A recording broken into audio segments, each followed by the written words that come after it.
Buenos días con todos. El día de hoy vamos a tener nuestro tema de personal social. Vamos a orar. En nombre del Padre, del Hijo, del Espíritu Santo. Amén. Padre nuestro que estás en el cielo, santificado sea tu nombre. Venga a nosotros tu reino, hágase tu voluntad en la tierra como en el cielo. Danos hoy nuestro pan de cada día, perdona nuestras ofensas como también nosotros perdonamos a los que nos ofenden. No nos dejes caer en la tentación, líbranos del mal. Amén. A nuestra Madre, la Virgen María, Dios te salve María, llena eres de gracia, el Señor es contigo. Bendita tú eres entre todas las mujeres y bendito es el fruto de tu vientre, Jesús. Santa María, Madre de Dios, ruega por nosotros pecadores, ahora y en la hora de nuestra muerte. En el nombre del Padre, del Hijo, del Espíritu Santo. Amén. Muy bien, vamos a ver. Seguimos con nuestras culturas, la historia del Perú. En este caso vamos a estudiar la cultura tiahuanaco. Vamos a ver un video y luego lo vamos a comentar. Así que estén atentos. Cultura tiahuanaco. Hace mucho tiempo, entre el año 200 a.C. y 800 después de Cristo, se desarrolló la cultura tiahuanaco, también conocida como cultura tiahuanacota o cultura tiwanaku. Esta cultura se desarrolló en los actuales países de Perú y Bolivia. Comprendió la meseta del Collao, a 21 kilómetros al sureste del lago Titicaca, a 4.000 metros sobre el nivel del mar. Economía, la agricultura. Los tiahuanaco cultivaron la papa, oca, oyuco y otros productos. Lograron un cultivo a gran escala, sobre todo por la construcción de los guaruguaru o camellones. Estos eran una especie de surcos donde se almacenaba agua, siendo su principal función la captación de rayos solares diurnos para que en las noches dicho calor sea expulsado, creando así un microclima especial para las plantas. Esto motivó elevar las cosechas, evitar las heladas, evitar las inundaciones y elevar la productividad del suelo. Esta cultura tuvo un control efectivo de los pisos ecológicos. Esto se debió gracias a una efectiva política de enclaves. Ganadería. Gracias al pastoreo de las llamas y alpacas obtuvieron carne, lana y grasas, huesos, cueros, estiércol, etc. La pesca fue básicamente lacustre. Utilizaron embarcaciones. Fue efectuado mediante el trueque. Comercializaron el charqui, productos de pan llevar, chaquiras, textiles, etc. Organización sociopolítica. Tuvo un estado teocrático militarista. Los tiahuanaco fue un estado colonizador y no conquistador, como antiguamente algunos especialistas venían afirmando. Esto se demostraría con la política de enclaves que manejaron, ya que ante la escasez de tierras de cultivo y por ende de plantas, los tiahuanaco colonizaban algunos territorios en los cuales cultivaban otro tipo de cultivo, logrando equilibrar su dieta alimenticia con una variedad de productos. Manifestaciones culturales. La cerámica.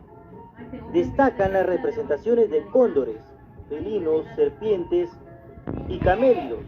Utilizaron hasta 5 colores, preferentemente el anaranjado, destacando el quero o vaso ceremonial y los pebeteros o sahumerios. Arquitectura.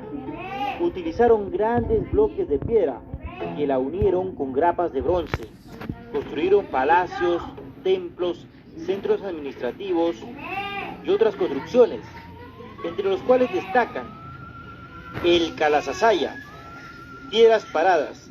Es un recinto rectangular rodeado por un muro pétreo adornado con monolitos, dentro del cual hay un patio también rectangular, donde el arqueólogo boliviano Ponce Sanginés descubrió el monolito que lleva su nombre. En el lado norte se ubica la Portada del Sol o Intipunku. Acapana, lugar donde se ve, es una pirámide escalonada, compuesta de 7 terrazas superpuestas. Posiblemente fue el lugar principal de culto para los tiahuanacos. Puma Punku, Puerta de los Pumas. Es una plataforma en forma de pirámide trunca. El templo subterráneo, situado en la Puerta del Calasasaya, la cual es una plataforma construida por debajo del nivel del suelo. Llama la atención sus paredes, que fueron revestidas y adornadas con cabezas clavas, semejantes a las de Chavín. En este recinto, Wendell Bennett encontró el monolito que lleva su nombre. Escultura: el monolito Bennett, que tiene 7 metros y 30 centímetros de altura y un peso de 17 toneladas aproximadamente. La portada del sol, hecho en una sola piedra, y representa al dios de las varas o de los báculos. Religión: culto al dios Huiracocha, conocido como dios de los báculos. Iconográficamente, la representación mejor lograda y conservada de la deidad de los báculos se encuentra en la portada del sol, en donde la deidad aparece en posición central, rodeada de seres alados. Este es un resumen de la cultura tiahuanaco.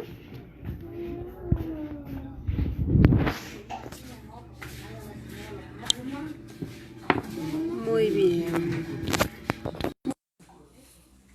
Hemos visto un breve video acerca de la cultura tiahuanaco, donde hemos visto de manera general su ubicación,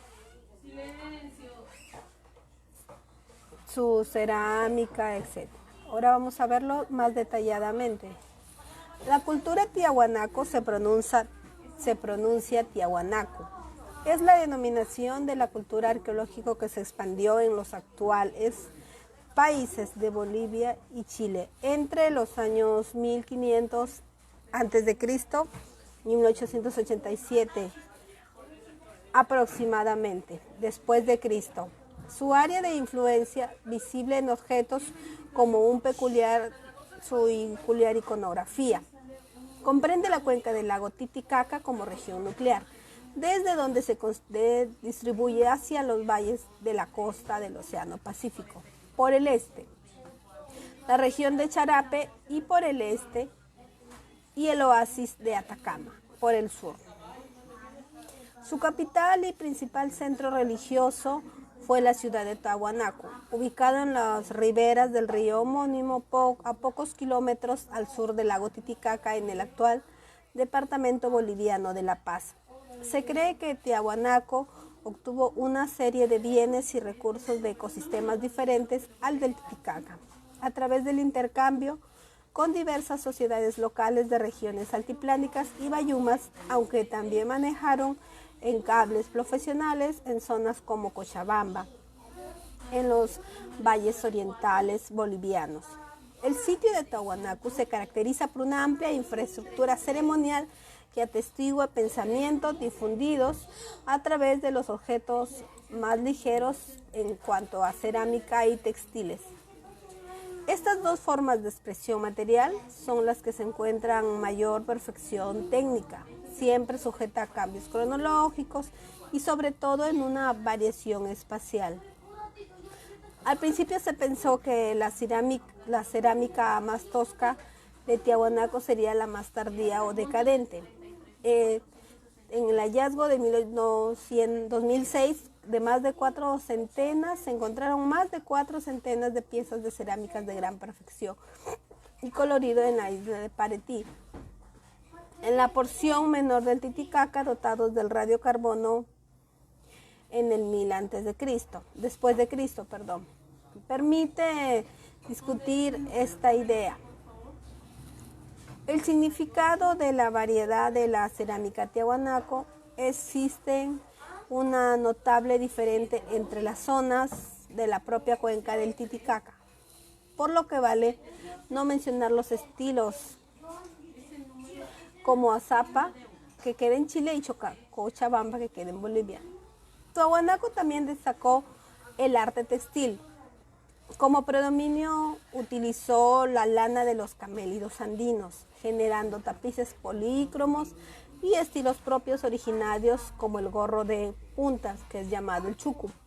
Se utilizó por la clase que fue utilizado por la clase social alta a principios del 500 después de Cristo. Posteriormente, debido a la influencia tinacota, aparece en el año 700 después de Cristo en el estado Huari.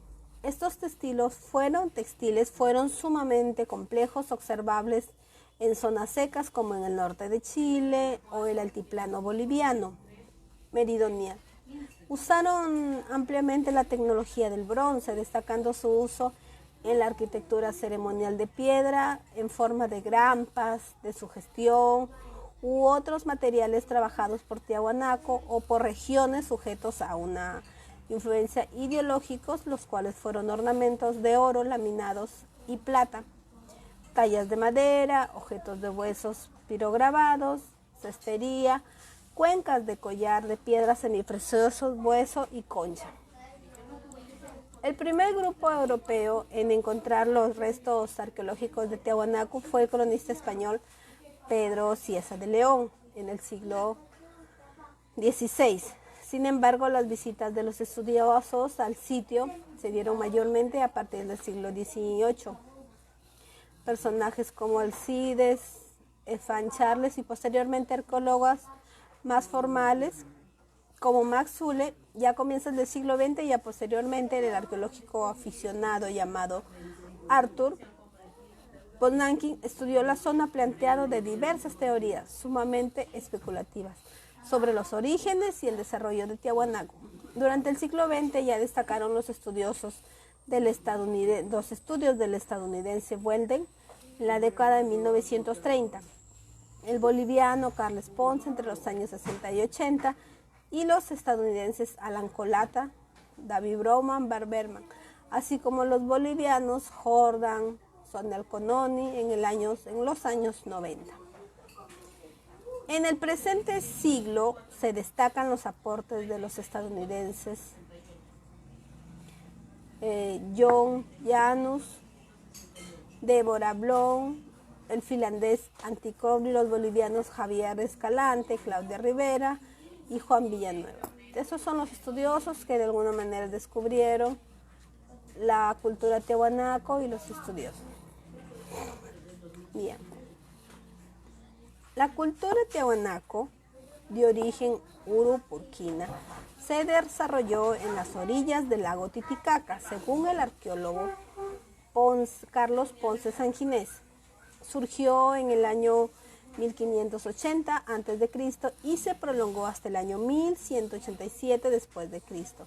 El centro principal de esta cultura estuvo ubicado a una altitud de 3.842 metros sobre el nivel del mar. Por su carácter expansivo, Tiahuanaco abarcó todos los territorios actuales de Bolivia y Perú. Tiahuanaco fue la cultura más longeva del área sur andina del lago Titicaca. Por lo tanto, la periodización evolutiva tuvo distintas teorías y postulados que se han ido variando a lo largo de la historia. En un principio, Weldon dividió Tiahuanaco en 3 periodos: temprano, clásico y decadente. Esta división cronológica fue planteada en los estudios posteriores basándose en la división de Wegener. Wald definió al periodo Tiahuanacota, temprano o cultura queya. Posteriormente, Ponce Sanginés propuso una cronología con 5 fases.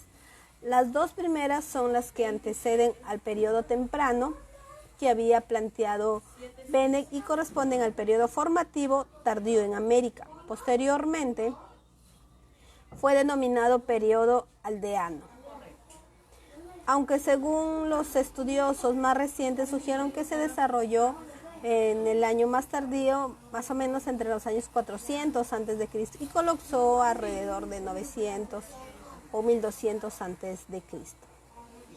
La forma en la que Carlos Ponce relata periodos tiahuanacotas están basados en estudios topográficos y radiocarbónicos estilísticos de unas más o menos 33 piezas cerámicas y expresiones artísticas tiahuanacotas que son las que fueron las piezas extraídas de los pozos, en las que trabajó principalmente en Calasasaya y alrededores. Estas piezas, según la datación mediante el carbono 14, dan una variabilidad del año de que es 1600 y 1500 a.C.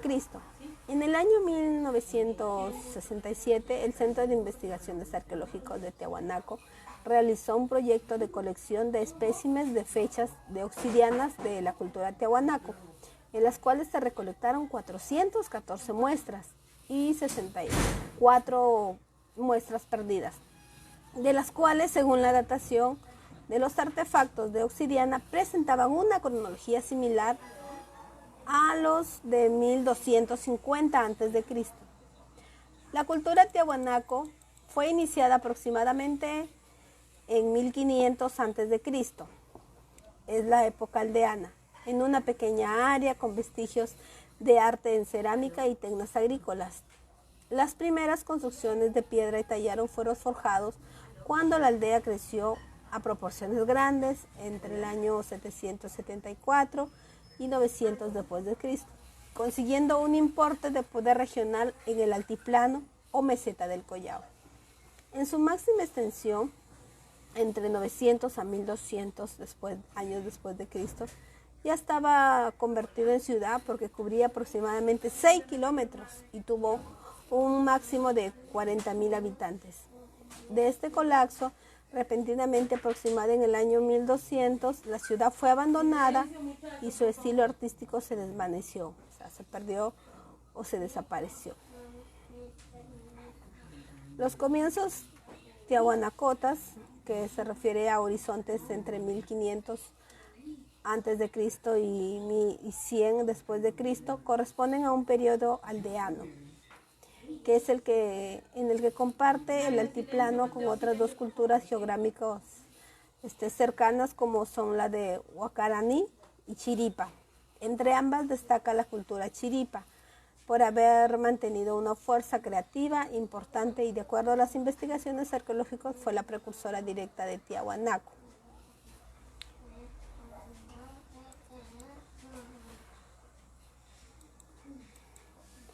Vamos a ver un video y luego lo vamos a comentar.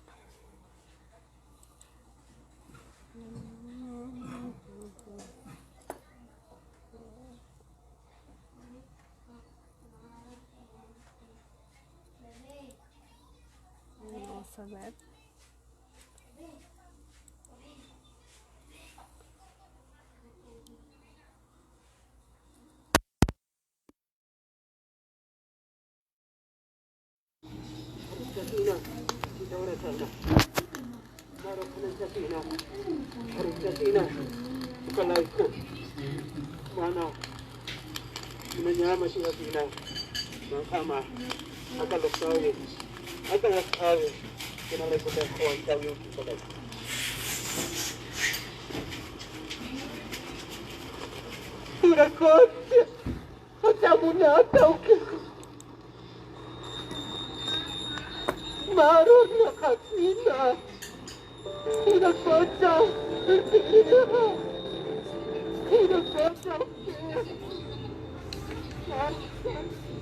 Desde las ruinas de antiguos enclaves de las culturas Inca y Tiahuanaco en el lago Titicaca, los sacerdotes cayaguayas rinden culto al Tata Inti, al dios sol.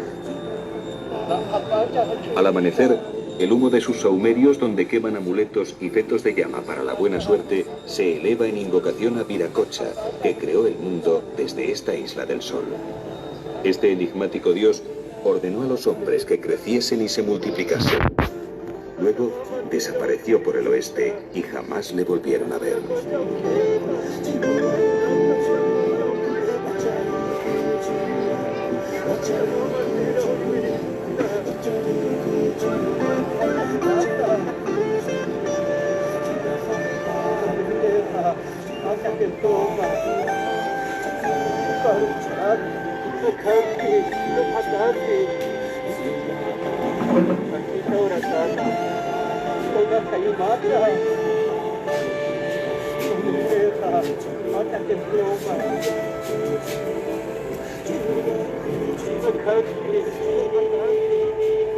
Según el prestigioso arqueólogo Federico Kaufmann-Deutsch, el personaje alado de la Puerta del Sol de Tiahuanaco representa a Viracocha, que como creador del mundo andino se encuentra rodeado de míticos seres con cabeza de cóndor. Los ciclópeos monolitos de Tiahuanaco parecen querer hablarnos de los secretos que todavía esconde esta misteriosa cultura del Titicaca. Hay autores que los han llegado a describir como dioses extraterrestres y han elaborado extravagantes teorías, pero lo cierto es que estas pétreas esculturas siguen sorprendiendo a los arqueólogos y especialistas más reconocidos.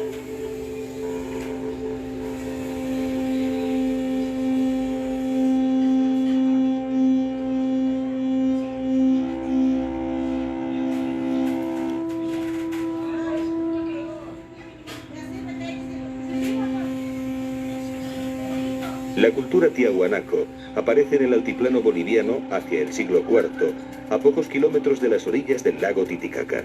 Posteriormente se extendió hacia el sur, donde se fusionó con los Wari, herederos de la tradición Paracas Nazca. El Titicaca es el lago más importante de América del Sur y uno de los más altos del mundo. Se encuentra a 3.820 metros sobre el nivel del mar y tiene una extensión de 9.000 kilómetros cuadrados, unos 230 kilómetros de largo por casi 100 de ancho y una profundidad máxima de 457 metros.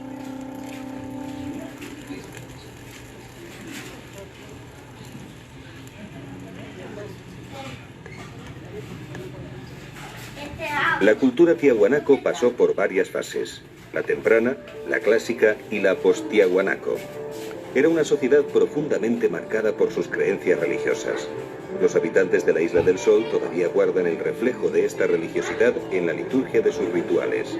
Invocan a sus deidades antes de emprender cualquier acción, especialmente a la Pachamama, la diosa de la tierra.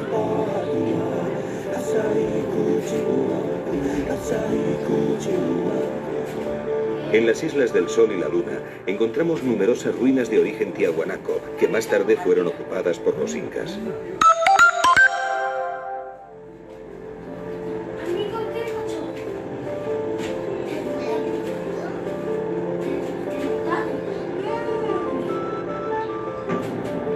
Son lugares sagrados para el pueblo andino. Por todas partes se pueden ver sus ofrendas en forma de piedras apiladas y orientadas hacia los cerros nevados, que se consideran sagrados al ser la morada de los dioses.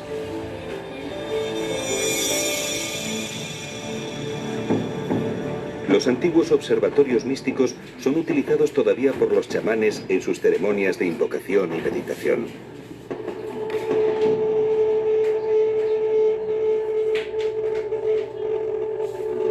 La ciudad monumental de Tiahuanaco se construyó en la época clásica.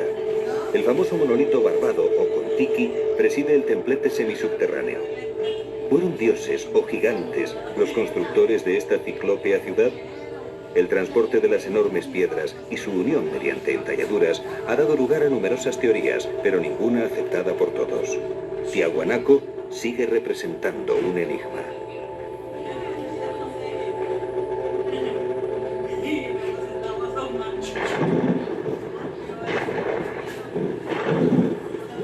¿Hubo un diluvio en el Titicaca? La leyenda cuenta que la tierra estaba habitada por unos gigantes llamados chulpas, que habían llegado a ser sabios y poderosos, pero su cultura degeneró en violencia. El dios Viracocha les castigó con un devastador diluvio y todos murieron. Entonces Viracocha, desde la Isla del Sol, la primera en emerger de las aguas, creó a Manco Cápac y a Mama Oglio, la primera pareja humana, y les entregó un cetro de oro. Manco Cápac lo lanzó con fuerza y donde cayó nació el Imperio Inca.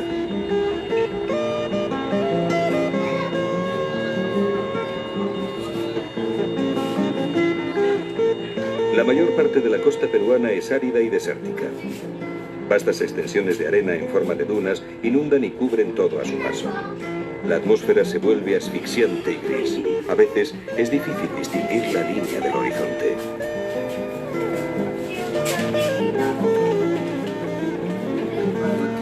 Sin embargo, este territorio inhóspito fue la cuna de grandes civilizaciones que supieron crear vergeles en el desierto por medio de canales de regadío. Gracias a estas técnicas avanzadas, lograron una explotación agrícola que pudo sustentar un elevado número de habitantes. Este es el caso de la cultura chimú, que llegó a dominar 700 kilómetros de costa entre el año 1000 y el 1470, y a tener ciudades como esta de Chan Chan, quizás la más grande del mundo en su época, con cerca de 100.000 habitantes. Ocupa una extensión de 20 kilómetros cuadrados.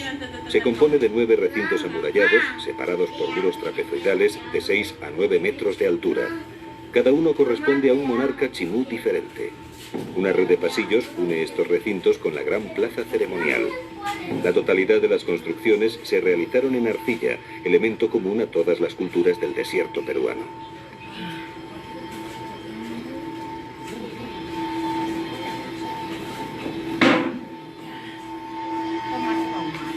Alrededor de los altares ceremoniales, las paredes estaban decoradas con bajorrelieves que representaban redes de pesca. Chan Chan vivía volcada al mar. La pesca ocupaba gran parte de la vida cotidiana de sus habitantes. Un entramado de toldos preserva la excavación del fenómeno climatológico del Niño. En esta región la lluvia es prácticamente inexistente, pero varias tormentas, registradas en el último siglo, han destruido y deformado sus frágiles muros. Era una sociedad muy jerarquizada. El poder se sustentaba en el Gran Chimú. Debajo de él se encontraban los caciques que gobernaban los distintos valles. Luego estaban los profesionales y los recaudadores de impuestos que vivían en las ciudades, y finalmente los campesinos, agricultores y pescadores.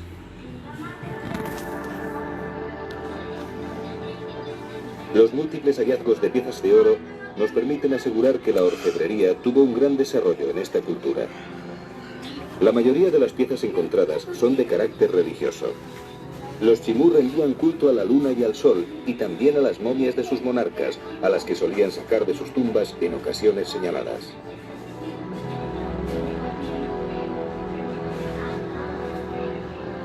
Las máscaras de ojos ciegos eran funerarias y se colocaban en el rostro de las momias. La cerámica también ha sido de suma importancia en el estudio de la vida cotidiana de los chimú.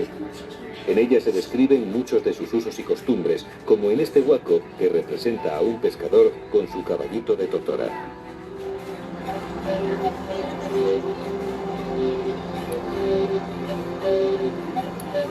En la actualidad, los pescadores de la costa norte peruana siguen utilizando estas embarcaciones llamadas caballitos de totora para faenar en los caladeros cercanos.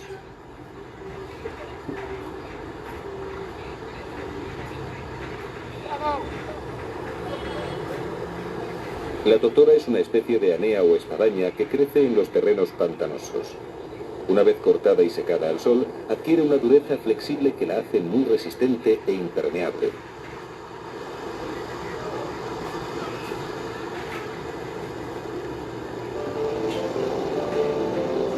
Al amanecer, los pescadores se hacen a la mar con sus artes de pesca y ponen a prueba su equilibrio cabalgando las olas con la más antigua de las técnicas del sur.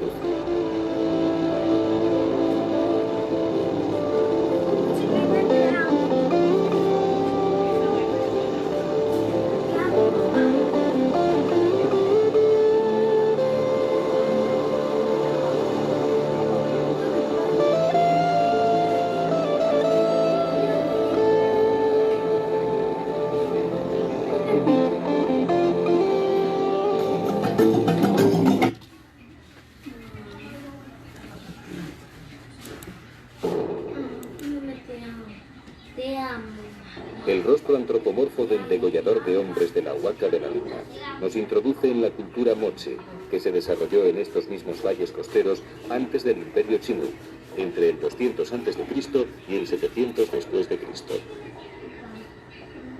Desde aquí podemos ver la Huaca del Sol. Entre estas dos pirámides se extendía la capital del Imperio Moche. En el interior de la Huaca de la Luna apreciamos los distintos niveles excavados. Cada uno corresponde a un gobernante diferente, que al morir era enterrado con todas sus pertenencias, así como con sus mujeres y servidores. Una vez enterrado, se tapaba todo con ladrillos de adobe y se construía encima el templo del nuevo gobernante. Han sido hallados 6 niveles diferentes a los que se accedía por medio de una rampa.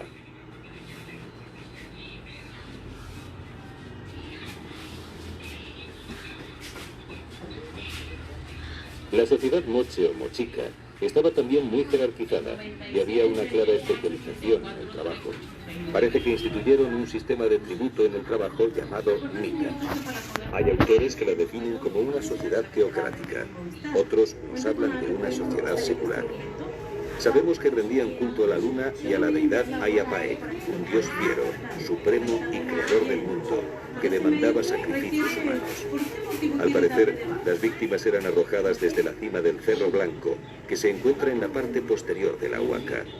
Allí se han hallado 42 cadáveres de guerreros sacrificados. Cerca de la Huaca de la Luna se encuentra la del Brujo. En Perú se llama huaca a cualquier yacimiento arqueológico y huacos a las piezas que se rescatan de ellos. Lo más importante son los frisos polícromos en relieve que se han desenterrado, como el de la cuerda de prisioneros desnudos que caminan hacia la castración, hacia la figura del degollador que con forma de araña sostiene un tumi o cuchillo ceremonial en la mano. Algunos arqueólogos piensan que se trata de una representación del dios Ayapae.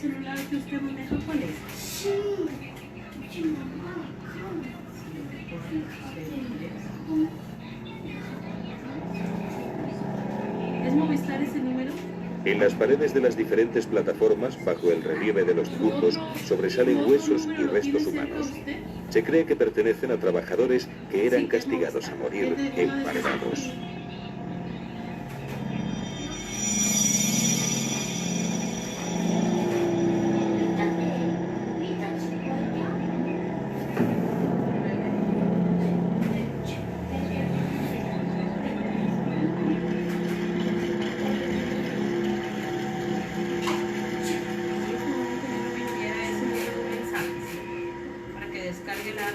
El número de momias encontradas en Perú es muy superior al de cualquier otro país del mundo.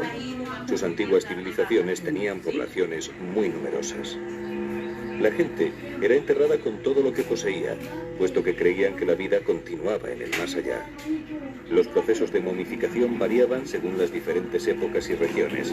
En el caso de las culturas de la costa, el principal elemento conservador ha sido el clima. La extraordinaria sequedad del desierto peruano ha sido determinante para que los cuerpos momificados se hayan conservado de esta manera hasta nuestros días.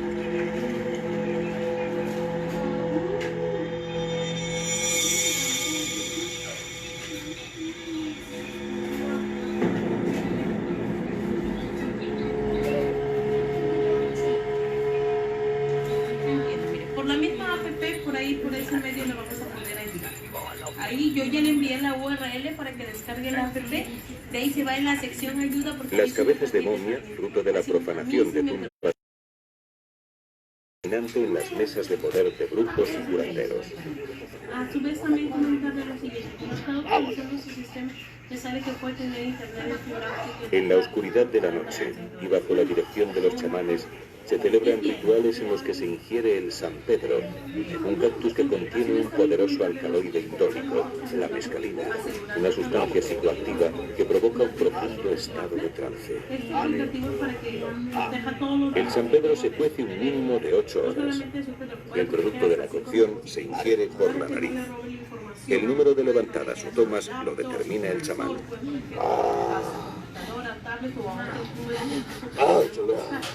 Las espadas con las que se protegen de los espíritus perturbadores se mantienen clavadas en el suelo, custodiando la mesa.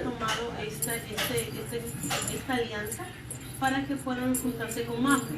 Esto se cuesta 1.990 mensuales.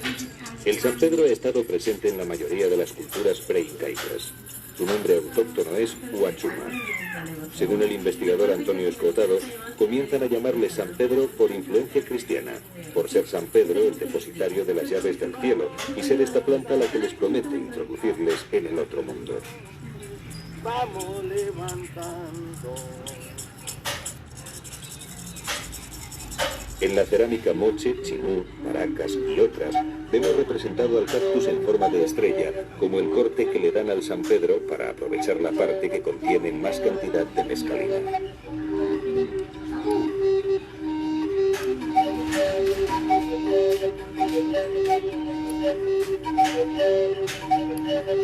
El cactus se puede comprar en los mercados de brujos del norte, así como una infinidad de pócimas y remedios preparados por los curanderos, recetas cuyo origen se pierde en el tiempo.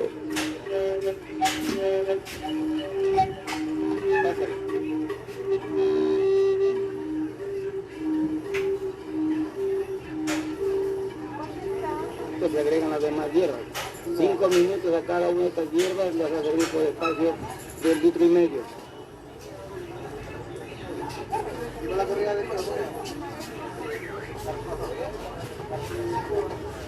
También se pueden conseguir los objetos litúrgicos necesarios para cada ritual, como los cráneos de momia que confieren el máximo poder a las mesas ceremoniales.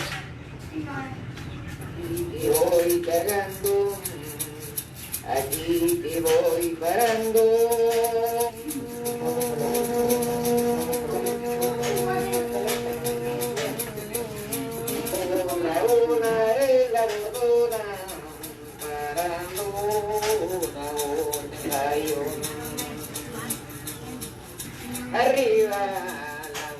Los huacos, las piezas arqueológicas que consiguen en las excavaciones clandestinas, son imprescindibles para que los chamanes tengan el poder necesario para invocar a sus deidades.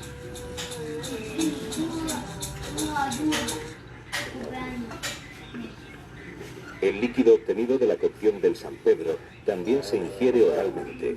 Su efecto es más lento y la dosis ha de ser mayor. Te voy cargando, te voy dando por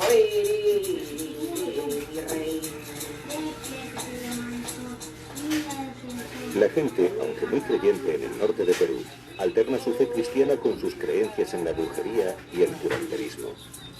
Viven en un mundo animista donde los males y las desgracias tienen su génesis en los maleficios y conjuros.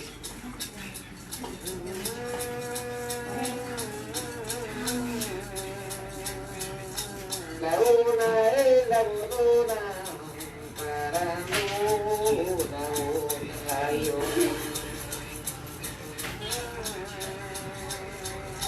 Y dentro de la piedra del Señor En medio de molestarte, saludarte,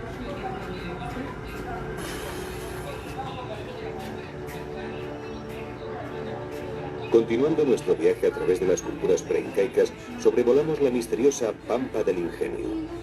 El primero que lo hizo fue el científico norteamericano Paul Kosok en 1939. Descubrió unas enigmáticas líneas que se perdían en el horizonte, coincidiendo con el punto por donde se ponía el sol. Aquello no era natural. Sin duda, habían sido delineadas y excavadas en la pampa por la mano del hombre. Pensó que se trataba del mayor libro de astronomía del mundo. Pero no solo se trataba de líneas, también había dibujos enormes que solo se podían ver desde el aire y a cierta altura. La matemática alemana Maria Reich continuó las investigaciones. Dedicó 40 años de su vida al estudio de las líneas y dibujos. Efectivamente, muchas de ellas coinciden con solsticios solares y con orcos lunares, pero según la investigadora, la Pampa fue dibujada en el primer milenio de nuestra era por el pueblo Paracas y Nazca. En sus estudios hace la siguiente reflexión. ¿Cómo y para qué fueron realizadas por una cultura supuestamente primitiva que no podía volar? Solo podían haberlas planeado y dibujado a una escala menor. Pero ¿cómo pudieron luego trazarlas en su sitio y darles la orientación correcta? Es un enigma cuya solución tomará todavía muchos años. Tenemos delante de nosotros una de las tareas más importantes del estudio de nuestra historia, que nos llevará a la comprensión del hombre del pasado y de su manera de pensar. Las frágiles líneas se han conservado por el escasísimo o inexistente régimen de lluvias, pero hay zonas donde se aprecian rodadas de coche que las han destruido. Incluso la carretera panamericana atraviesa la Pampa.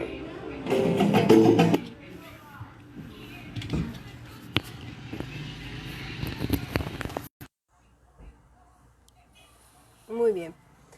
hemos visto un video interesante más acerca de nuestra cultura, especialmente de la Tiahuanaco, las formas, ¿no?, en que ellos utilizaban los huacos, que todo eso forma parte de nuestra cultura peruana. Muy bien, espero que hayamos aprendido algo más de nuestra historia del Perú, en este caso de la cultura Tiahuanaco. Gracias.